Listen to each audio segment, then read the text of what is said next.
Good morning. Hope all of you are doing well. We're learning Maseches Yevamos daf Lamed. Let's jump right in at the top of daf Lamed Amud Aleph with a new Mishnah. Shlosha achim, shnai mehem nesuin shtei achayos. Two brothers, Reuven and Shimon. They're married to sisters. Reuven is married to Rachel, and Shimon is married to Shoshana. Ve'echad nasui nachrios. The third brother, Levi, is married to Leah. But Levi's wife, Leah, is not a sister to the two sisters. She's a random woman. If Reuven, one of the husbands of the sisters, dies,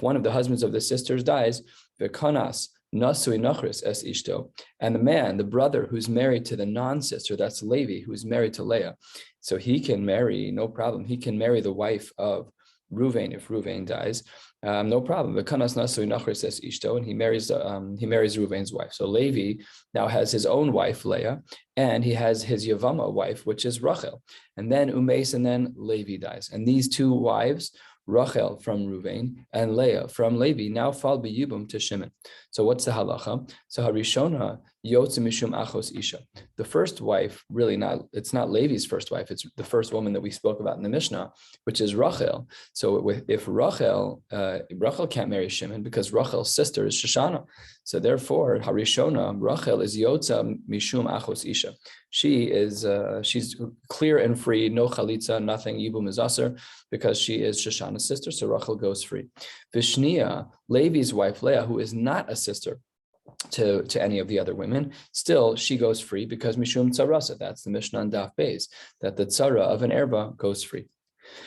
However, and with this we'll be jumping into our sugya for the day, asa ba maimer, if when Levi was when Reuven died and Rachel had fallen to Levi b'yibum, if the way that Levi engaged with Rachel was not in yibum, but he only did maimer and not yibum before he died, and then Umes, and then Levi died, so then these two women, what would happen? Nachris choletzes v'lo Yevamos. So still it's true that Rachel can't marry Shimon because, again, Rachel and Shoshana are sisters. However, the Nachris, Leah, who was married to Levi, she gets chalitza at this point. So says the Gemara, Taima to avad b'maimer. The reason why we say that the Nachris, that Leah gets chalitza, is because maimer was done to the Yevamos. Maimer was done between Levi and Rachel. Halo avad b'maimer, but had it been that no maimer was done, and no yibum either, had it been that nothing was done, when Reuven died, Rachel became a Yevamos, Levi did nothing about it, status quo of Yevamos, then under those circumstances, Nachris yibume nami miyadma, then when Levi dies, then Shimon can actually marry, no problem, that Shimon can actually marry Leah. And Amar Rav Nachman, that shows us Zosameris ein zika ve'afilu b'chad acha. That shows us that there is no zika at all, because the yibum status of Rachel had no bearing on whether or not Levi's wife Leah could marry Shimon. So therefore, we see that there's no zika. We'll come back to this toward the bottom of the page. Next Mishnah, 10 lines down, Lamed Amud Aleph. Shlosha achim, shnai mehem nesuin shtei achayos. Two brothers, Reuven and Shimon, they're married to sisters, Rachel and Shoshana. Ve'echad nasui nachris, the third brother, Levi, is married to Leah. And unlike in our previous Mishnah where Reuven died, here, Meis hanasui nachris, Levi died. So Levi, remember, he's the brother who's married to a non-sister. So Meis hanasui nachris, Levi dies. Ve'kines echad mi ba'alei achayos says ishto.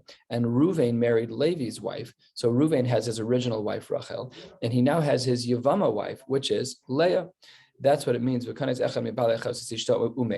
Reuven dies. So now Reuven's wives, initially his own wife Rachel, his Yevamos wife of Leah, both of them now fall to Shimon. So just like our first Mishnah, because of course the rules don't change as it relates to how a brother deals with a Yevamos that's an erva. Harishona yotes mishum achos isha. Rachel cannot marry Shimon because Rachel's sister is married to Shimon, so she's out. No chalitza, no yibum. Vishnia mishum tzarasa. And Leah, even though she's not technically related to Shoshana, but she's the tzara of the erva, and therefore she's not allowed to marry either. No yibum, no chalitza. Here too, asa b'maimer. If when Reuven married Leah as a Yevamos, he didn't actually do yibum, he only did maimer. So then Nachris choletzes v'lo Yevamos. And when Reuven dies and Leah falls to Shimon in yibum, she only does chalitza and not yibum. Says the Gemara, these cases, the first Mishnah and this Mishnah, are so similar. The only difference was whether or not in the first Mishnah that Reuven died first, and his wife Rachel fell to Levi, or the opposite, that Levi died first, as is the case in the second Mishnah, and Levi's wife Leah falls to Reuven. The cases otherwise are very, very similar.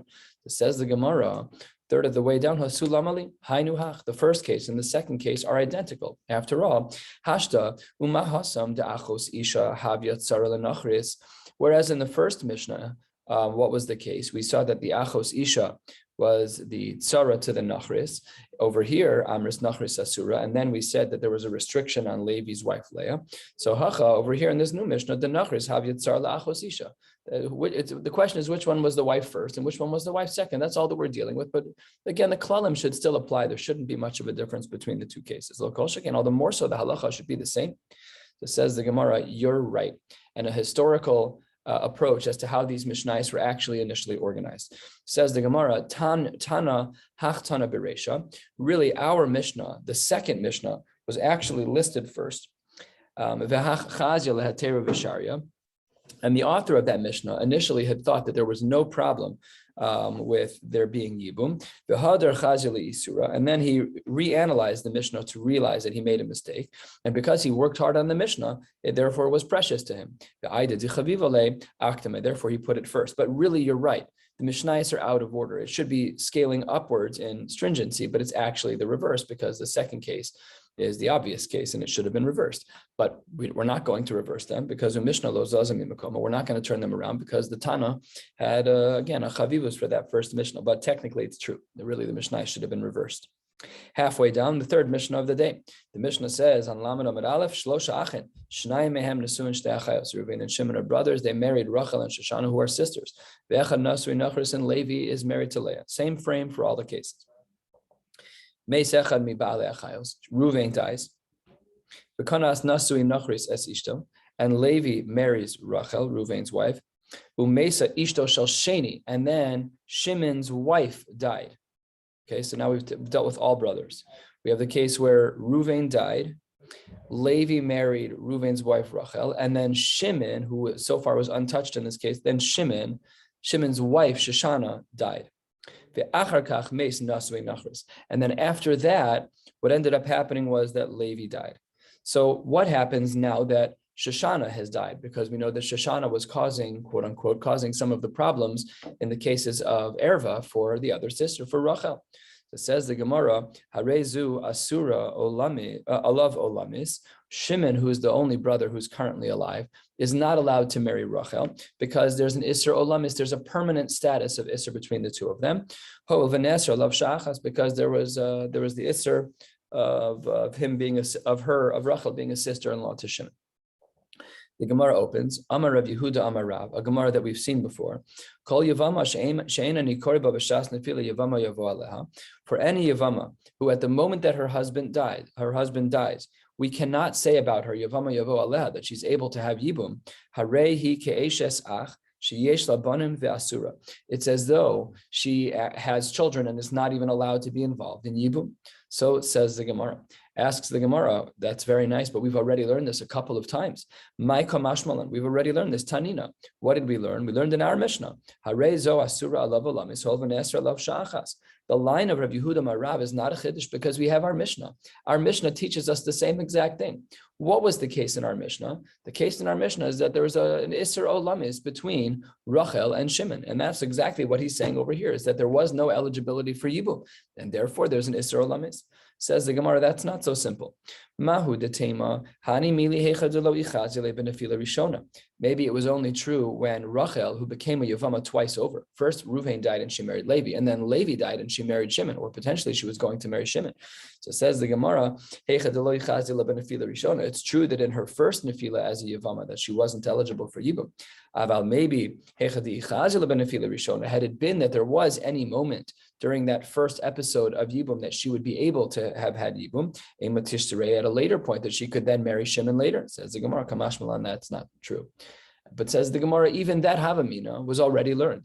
Ha nami tanina, shnei achen nesuin ashtei achayos. We know this already from a brisa. The brisa speaks about two brothers who are married to two sisters. Meis echad mehem, Reuven dies.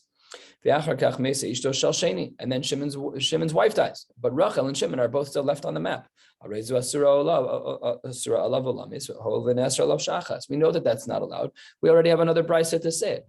So Rav, in the opening of our Gemara, who taught us this seemingly obvious line, so far has no chiddush and no reason to have said what he said. Don't teach me the obvious.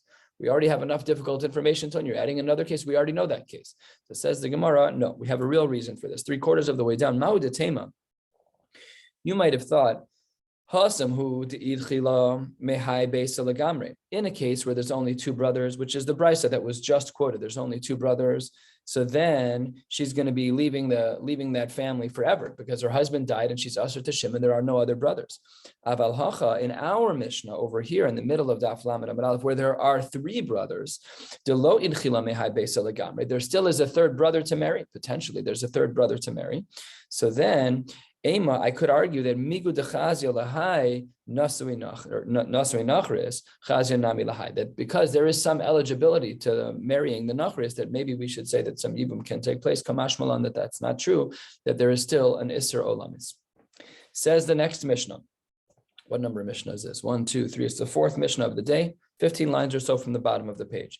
For this one, we have a sheet. I'll share it with you on Zoom.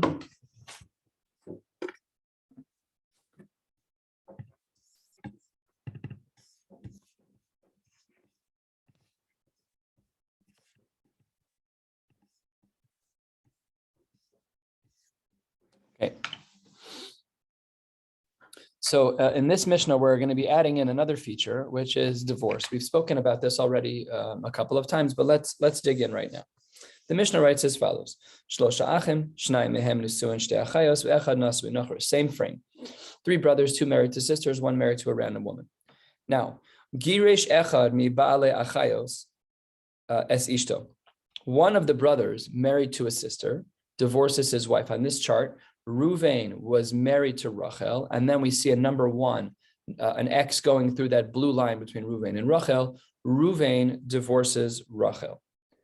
And then Umeis Nasui Nachris, and then on the left side, the Nasui Nachris, the man who's married to a non-sister, the green line connects Rachel and Shoshana as sisters. There is no green line between Leah and Shoshana because Leah is from another family. And then Levi dies. That's what it means, Umeis Nasui Nachris. V'kansa hamegaresh Umeis. And then Ruvain marries Leah. Ruvain marries Leah b'yibum because it's Levi and Ruvain are brothers. Rachel's already divorced, and Leah does yibum. Ruvain and Leah are married b'yibum. That's step number 3. And then step number 4 is that Ruvain dies. And what that means is as follows. Now, Shimon has the opportunity to marry Leah. So let's see what the Mishnah says. Zohi she'amru. Here's where we see that there's a big difference, where v'chulan shemesa oniskarshu tzarosen mutaros. Now, really, what should have been is that had Rachel still been married to Ruvain, then Rachel would be an Isser Erva to Shimon, and Leah would have been restricted from Shimon because she's a tzara to an erva. However, because there was a divorce between Ruvain and Rachel, therefore, there's no restriction on Leah marrying Shimon b'yibum after Ruvain dies because she has no tie anymore. She's not a tzara to Rachel. And that's what the Mishnah means, that when there's divorce or there's death of a wife, in this case, Rachel, the divorce of Rachel, therefore, we don't keep that status of tzaras erva for Leah as she were to fall to Shimon. Says the Gemara, Taima de Girish v'achar kach meis. Of course, the rationale should be that first, as this chart indicates, that Rachel was first divorced, and only afterward did Levi die, where Leah then fell to Ruvain b'yibum. Aval meis v'achar kach girish. But if Levi had died first, and only afterwards Rachel was divorced, then the sequence of events is not good, because when Levi dies, then Leah instantly falls b'yibum to either Ruvain or Shimon. And if that were to be true, so then Leah would become a tzara to Rachel. So that's what the Gemara means over here. Aval meis v'achar kach giresh, had it been that Levi died first, and then Rachel was divorced, so then asura. Amar Rav Ashi, zos omeres, yesh zika, afilu b'trei ache. That shows us By virtue of the fact that we were careful to make the sequence that Rachel was divorced first and only then did Levi die, that shows us that there is an idea of Zika here. Because had it been that Levi didn't die first. Yeah, that Levi died first, excuse me. Had it been that Levi died first, then the instantaneous Zika bond between Leah and Ruvain would have created for a problem had Ruvain died and then Leah was then off to Shimon, because there would have been a Zika bond there and she would have been a tzara. So says the Gemara as follows. That's a problem, because if you look back up at the top of our page, we learned at the top of Daf Lamed Amud Aleph, right before the second Mishnah, that Rav Nachman had learned that there was no Zika afilu bechad because of what was going on in our first Mishnah. So in that Mishnah on the top of Daf Lamed Amud Aleph, it says that there's no Zika. Yet in the fourth Mishnah that we learned, and we're 4 lines from the bottom of the page, Rav Ashi says yesh Zika. So we see that there's a sharp contrast between Rav Nachman, who holds ein Zika, and Rav Ashi, who holds yesh Zika, each of whom inferred what they are holding from a Mishnah. Let's try and see if we can make the two agree. So 3 lines from the bottom, first of the long lines on Lamed Amud Aleph, the Gemara says as follows. Ula Rav Ashi, who just said that our Mishnah, due to the specific sequence of events, holds that there is Zika. He's kasha de Rav Nachman. So then he and Rav Nachman don't see eye to eye, because at the top of the page, about 10 lines down, the Gemara says, Amar Rav Nachman zosamers ein Zika ve'afilu b'characha. Even if there's only one brother, there's no Zika. So how does Rav Ashi get out of this? So Amar loch Rav Ashi, hu hadin, really it would be the case that had it been that in the Mishnah at the top of the page, that Maimer was not done to Rachel, Nachris, the wife of Leah, Levi's wife Leah, Nachris michlatz chalza yevume lo miyavma. There still would have been chalitza. Okay, if that's true, and you still hold of yesh chalitz of yesh zika, that's a problem. The fact that we made that case with Maimer wasn't to teach me what Rav Nachman held of ein zika, but rather la'afuke beis Shammai. It was meant to preclude us from thinking that we hold like beis Shammai. De Amre, they say Maimer kone kinyan gamor, that Maimer is in fact a full kinyan. This kiddushe de Rabbanan is in fact fully functional. Kamash malon de lo kebeis Shammai, we don't hold like him. So really, Rav Ashi was able to get out of this situation and still maintain his shita. Therefore, Rav Ashi still holds of yesh zika. However, we don't know how Rav Nachman views Rav Ashi's shita. We've only dealt with one side of this machlokes. And the Gemara on the top of Lamed Amud Beis, top line, answers as follows. Ula Rav Nachman kasha de Rav Ashi. Rav Nachman, who on the top of Lamed Amud Aleph said ein zika, how does he interface with the shita of Rav Ashi, who says yesh zika? V'chi tema, if you want to say, hu hadin, if you want to say that really the Mishnah at the bottom, the whole picture that we just looked at about divorce, really the sequence doesn't matter. And really there's not to be inferred yesh zika. We don't care about the sequence. Lady could have died first or the divorce could have happened first. And either way we would have said ein zika. The problem that we had was Ella, zohi l'me'ute mai. What then were we going to use as the case of Zohi, because our Mishnah uses that language of Zohi. So what then would we exclude? Says the Gemara, that's not a strong question. We can come up with an answer to that. Says the Gemara, maybe what we're coming to include is a case where there was a marriage before there was a divorce. So then that's how the Gemara says that Rav Nachman tries to get out of this problem with Rav Ashi. And the Gemara says, maybe we can accept this. Hanicha, I could understand Isavarla ke Rav Yirmiyah, if we hold like Rav Yirmiyah, de Amar Tavra Misha Shanazu lo Shanazu, that maybe we can hold like Rav Yirmiyah. But we learned on Daf Yud Gimel about 3 weeks ago, that there is a machlokes between Rav Yirmiyah and Rava in our Gemara. Is it Rava? There's a machlokes of Rav Yirmiyah and Rava in our Gemara as to whether or not our Mishnah on Daf Beis can fit with our Mishnah here at the bottom of Daf Lamed. And there we saw the sheet of Rav Yirmiyah that Tavra, like we see here, that really is broken, Misha Shanazu lo Shanazu, that the author of our Mishnah on Daf Beis cannot be the author of our Mishnah on the bottom of Daf Lamed. So I could understand, according to Rav Yirmiyah, who learns our Mishnah, that it has to be authored by somebody else. The Haitana, the author of our Mishnah, Savar Misa Mapelas, that it's the death, the instantaneous moment where the death of the husband happens, that the woman forms some type of connection to the Yavam. The Haitana, the author of our Mishnah, Savar Nisu and Harishonim Mapilin, it has to do with the first marriage. Zohi lemeute, maybe there, according to Rav Yirmiyah, we could say, like we wanted to say a couple of lines ago, that Kanasul v'sof Girish, that Zohi is coming to exclude that case of Kanasul v'sof Girish. Ella, however, Isavar la kirava, Rava had said that the contentious nature of Daf Beis and Daf Lamed is that the Mishnah on the bottom of Daf Lamed and the strange authorship of these two Mishnahs, that they are the same person. What does Rava say? Ella Isavar la kirava. If in fact we hold like Rava, who says the Amar La'olam Chad Tanahu, that really the author of our Mishnah on Daf Beis and the author of the bottom Mishnah on Lamed is really the same author, the Zo, the Ein Sarach Lomar Zo Ktani, and really they're just scaled up versions, one more strict than the other, then Zohi Lemeute Mai. Then what then would we say is the case of Zohi? And says the Gemara, Al Korchach, it must be that that our Gemara holds Kirev Yirmiyah Svirale, that we reject Rava's Shita from Daf Yud Gimel, where this machlokas takes place, because otherwise we can't understand what the word Zohi Lemeute Mai means in our Mishnah. So says the Gemara, that's all well and good, but Ule Rava, what does Rava do? Ule Rava, Hanicha Isavar La Kiravashi.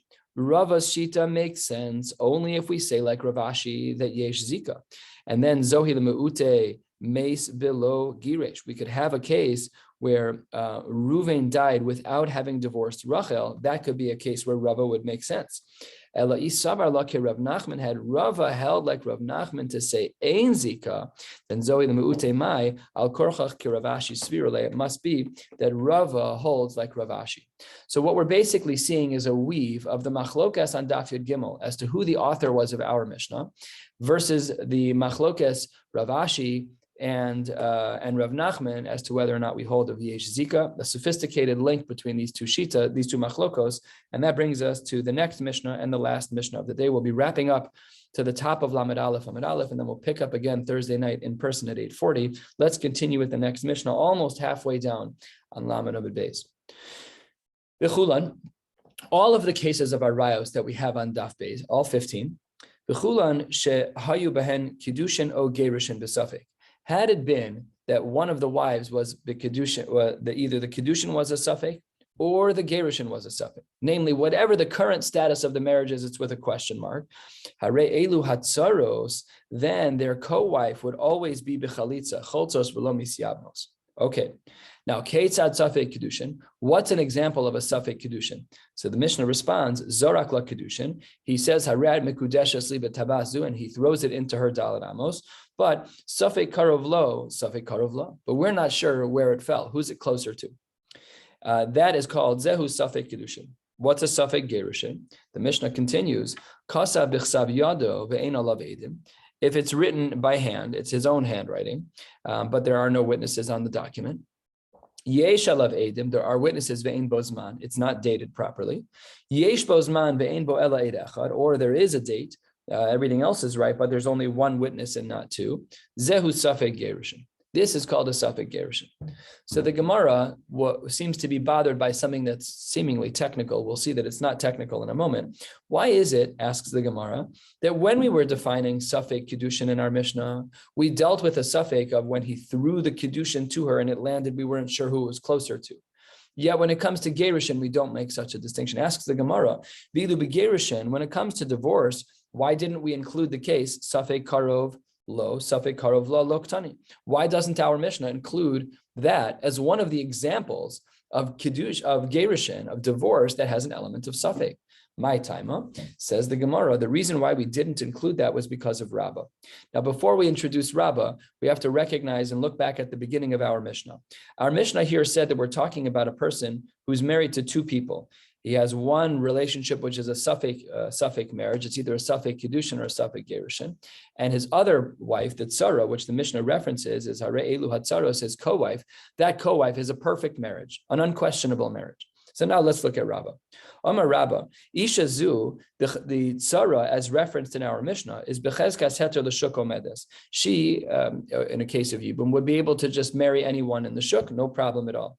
Umi Safek Atabala Osra. And because of a Safek Erva, it's not an Erva.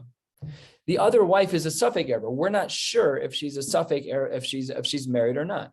So if we're not sure if she's married or not, so then why would you then force the tzara into an uncomfortable situation? She should be ready to go marry whoever she wants. She should be omedes b'shuk without chalitza. So it says the Gemara, Amar Rabba, Isha zu b'chezkas heter l'shuk omedes, umi suffik atabala osra, al ta'asra nemi suffik. Don't put a suffik on her. We don't know about the co-wife, but that doesn't mean that there's a problem with her. She should be able to marry whoever she wants. Says the Gemara, if you're going that route of saying don't make things usher because of suffix, I have another case for you. Omar le Abaye. Abaye says to his Rebbe, to Rabbah, we should say the same exact thing in Kiddushin, that don't let the suffix get in the way. Really, in theory, in this case of suffix Kiddushin, she should be able to do Yibum. Yet when it came to Kiddushin, you wouldn't allow for Yibum. You said there had to be Chalitza and no Yibum. So al tasranimi suffix. It says Gemara, that's not a good argument, because Hasam, by the Kiddushin, there's a chumrah. Hasam lechumrah. There we're saying we should do the chalitza because of a chumrah. So it says the Gemara, as it often does in Shas, not every chumrah is a chumrah. Sometimes there's a chumrah da'asili de kula, that if you're strict here, it leaves an implication about another scenario that would be problematic. And says the Gemara as follows: Hi chumrah da'asili de kula. If you're going to be machmir to require chalitza in such a case, to say that because of the suffix kiddushin, so therefore we're going to be machmir and they have to do chalitza. Why is that? Says the Gemara, because here's what could happen. Zimnin de'azil hu u'mekadesh la la'achosa kiddushay vadai. Maybe the person who has a suffix kiddushin with a particular woman will end up marrying his sister with a vadai kiddushin. Another possibility is zimnin de'asa acher u'mekadesh la ladida. Maybe another man will marry the same woman with whom Ruvain has a suffix kiddushin. So Ruvain has a suffix kiddushin with a woman. Another man has a vadai kiddushin with a woman. So it says the Gemara, "Umekadesh la ledidaktu shevadai v'chevan de'asar la mar letzara liyibume." Because, as our Mishnah indicates, we only allow chalitza, but we don't allow yibum with Ruvain when he dies. Amre dekama kiddushin udebasar lav kiddushin. We might then assume that the suffix kiddushin holds more water than the vadai kiddushin, because by the suffix kiddushin we were restrictive. We don't allow yibum to take place with her out suffix, but that's a chumrah da'asili de kula, because then it implies with the basra, the second man who has a vadai kiddushin with this girl. So then that implies lav kiddushin, and then he may marry someone. He may marry this person's sister, the suffix kiddushin sister. So he has a vadai relationship with her, and then he marries his sister. That's an isur d'oraisa. Says the Gemara, it's not true. That's not a chumrah da'asili de kula. Why not? Top of Lamed Aleph Amid Aleph, because kevan de kamitzrachas chalitza. Because our Mishnah on Lamed Amid Beis requires that this woman have chalitza in the case of suffix, meidai yadei de chumrah be'almahu. Everyone will know that it's a chumrah. Everyone will know chalitza without yibum. That basically means we are concerned that there's some kind of zika, something's going on. We're concerned. So says the Gemara, therefore no one should have the concern of chumrah da'asili de kula. Says the Gemara, if you're saying that chalitza is the solution and not the problem, that just by having chalitza, we now know that there is a concern, and that concern can be circumvented simply by having chalitza. Then on the second line, the Gemara says, we should have said the same thing by a case of divorce. We should have been